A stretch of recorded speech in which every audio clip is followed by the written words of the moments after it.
3,000 years ago, King David founded the city of Jerusalem. His son Solomon built the Jewish temple there, which was understood by the people to be God's earthly dwelling place on earth. For centuries, Jerusalem and its temple thrived.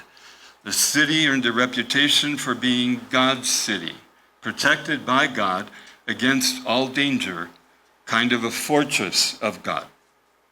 After 500 years, however, everything changed. A powerful king from Babylon, Nebuchadnezzar, invaded Jerusalem 3 different times during his reign. He raided the city, plundered, and eventually completely destroyed the temple, and deported most of Jerusalem's prominent citizens to Babylon, his capital.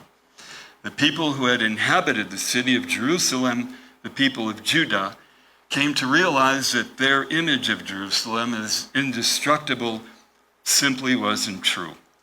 They felt like God had abandoned them. But then, even within the same century as the destruction of Jerusalem by Babylon, redemption came by the hand of God. The new kingdom of Persia conquered the kingdom of Babylon. The Persian kings permitted the people of Judah to return to Jerusalem and rebuild it, and to rebuild the temple. It is within the setting of that return to Jerusalem and the rebuilding of the temple that today's first reading was written by the prophet Isaiah. In it, the prophet envisions Jerusalem as a nursing mother, giving nurturing life to her newborn children, fondling them in her lap. This image is radically different from the image of Jerusalem before the Babylonian exile, which was of a fortress of God. Now the image is of a tender mother, herself completely vulnerable, nurturing her equally vulnerable children with love. That ancient image of Jerusalem as a nurturing mother is an image that the Catholic Church applies to itself even today. We could easily draw many connections to the way in which the Church nurtures its children with love spiritually in the Eucharist and the other sacraments. The Catholic Church as a nurturing mother is perhaps especially visible in Catholic social doctrine, which guides its social outreach to the poor and vulnerable. Through Catholic social doctrine, the Church tells us that if we want to discern how any particular society is doing, we need to take a look at its most vulnerable people.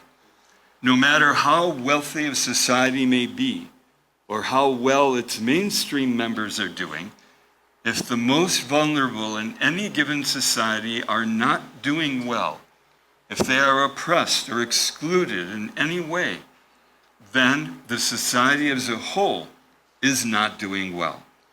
Such a society is not structured properly in order to respect the dignity of every human person within it. Social sin within that society is allowing some members of that society to prosper while others wither. Those aspects of such a society that contribute to that situation are not in line with the gospel. Members of the Church are called to try to correct those kinds of wrongs, those evils in their society. That is what the gospel in general calls us to.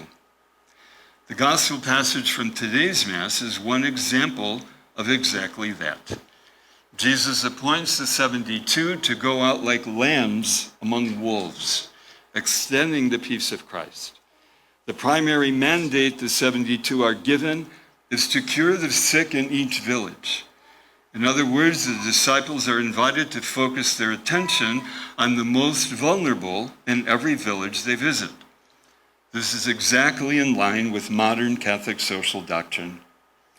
Notice how in today's gospel, when the disciples returned to their home base, they report that they were able to conquer evil itself through their ministry to the sick and vulnerable.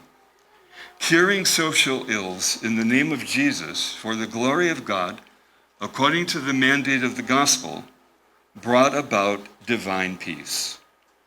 Today's readings remind us of the concept of Holy Mother Church, a concept founded upon the reality and reputation of Mother Jerusalem.